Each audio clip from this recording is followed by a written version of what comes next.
Şəfəq xanım Instagram üzərindən belə bir müraciət ünvanlayıb. Salam Vüsal bəy, müştəri xidmətləri üzrə çalışıram. Müştərilərdən çox sayda şikayətlər gəlir. Amma rəhbərlik bizi müdafiə eləmir. Hətta bəzən haqlı olduğumuz halda belə üzr istəməyə məcbur oluruq. Belə bir vəziyyətdə öz psixoloji durumumu necə qorumalıyam? Rəhbərlə ünsiyyəti necə saxlamalıyam? Hə, yoldaşlar, gəlin bir məsələdə razılaşaq. Şəfəq xanım oldu, eləmi deyəsən adı? Şəfəq xanım, belə deyək də, yazılmış və yaxud da yazılmamış qanun olaraq bir söz var. Müştəri hər zaman haqlıdır. Əslində, mən bunu nida yanından da sual qoyardım. Müştəri hər zaman haqlıdır, biraz da haqlıdır deyə bir sual verərdim. Amma bu demək deyil ki, biz müştərinin səhv olduğunu sübut etmək üçün onunla münaqişəyə girməliyik və öz içimizdəki mənfini çıxarıb sakitləşməliyik ki, bax, gördüm, mən də onun cavabını necə verdim. Bu lazım deyil. Müştəri rəhbərdir.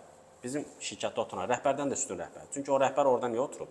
O müştəri var və ona pul ödəyir. Ona görə müştərini başa düşürük. İndi biz nə etməliyik? Yəni, ruh halımızı, o sahibkarın düşüncəsini. Bununla bağlı ISO 10002 deyə bir standart var. Customer Satisfaction Management System, müştəri məmnuniyyətinin idarə olması, müştəri şikayətlərinə necə baxmaq lazımdır, bir alqoritma var. Yoldaşlar, burada bir verilən şikayət və deyilən sözü sizin şəxsinizlə heç bir əlaqəsi yoxdur. Sizin prosesinizlə əlaqəsi var. Psixoloji olaraq başa düşün ki, müştərinin orada qışqırmağı, müştərinin orada bir ifadə işlətməyi sizlə əlaqəsi yoxdur. Birbaşa şirkətlə əlaqəlidir. Hansısa ambarda məhsul səhv paketlənib, istehsaldan alma yerinə armud gedib, müştəri də şikayət edir, yaxşı eləyir, düz eləyir. Və yaxud da ki, müştəri alma deyib, alma gedib, müştəri deyir ki, mən alma deməmişdim, armud demişdim. Müştəri əcəb eləyir. Müştəriyə nə etmək lazımdır? Müştərini, inandırım sizi, müştərinin üstündə sübut eləsək ki, sən səhvsən, alma demisən, alma göndərmiş, indi armud deyirsən, nə olmuş olur? Qazandığımız nə olur? Bizə nifrət eləyən müştəri. Hə, biz bunu istəmirik də. Biz deyirik ki, tamam, bu günlərim indi bu belə səhv elədi. Tamam, onun təzədən bir almasını göndərək, armudunu da götürək. Üzrxahlıq da eləyək. Sabah o bizdən, inandırım sizi, belə keyslərdə müştəri daha çox loyal olur ki, bir sözümü eşitdilər. Hə, elə tipajlar var ki, var, bunlar kifayət qədər var. Takıntılı adamdır, hər məhsuldan faydalanmaq istəyir, hər şey. Salaraq onu blacklistə, o müştəridən sifariş qəbul eləmirik. Bunu da hansısa, yəni siz tip adamsınız, sizdən qəbul eləmirik, yox.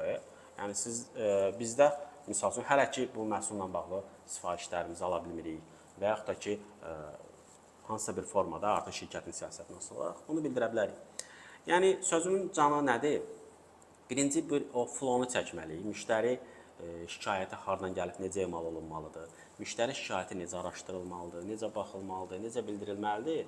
Rəhbər də bunu baxıb tanış olub təsdiq verməlidir. Ondan sonra qoyulmuş qayda ilə hərəkət eləmək. Yoxsa müəllimin xoşuna gəlmədi, bu cür dedi, mən əsəbləşdim, bu cür dedim, yox. Bir protokol, bir ardıcıllıq olmalıdır. Burada nə rəhbər, nə işçi, qayda var, qayda işləməlidir.